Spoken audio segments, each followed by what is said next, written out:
Gül çiçek gözledim bu yol boyunca, ümitler bəslədim özüm doyunca.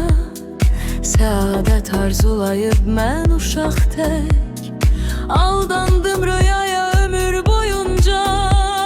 Sevgi yollarında palçığa battım, hər addım atdıqca dərdə boylandım.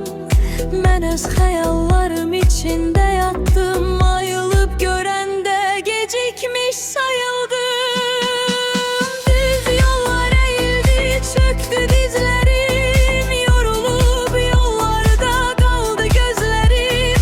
İndi feryat edir lal sukutumda, külleler içinde itti sözlerim. Bir zaman parlayan güneşim söndü, baharım qəfildən burana döndü. Məni bu bataqlıq çəkir özünə, sevdiğim o insan özgeye döndü.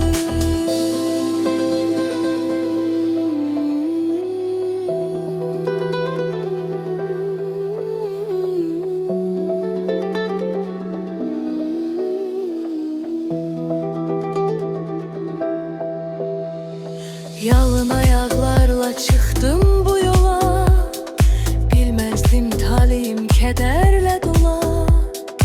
İndi ne geri var ne de bir ileri,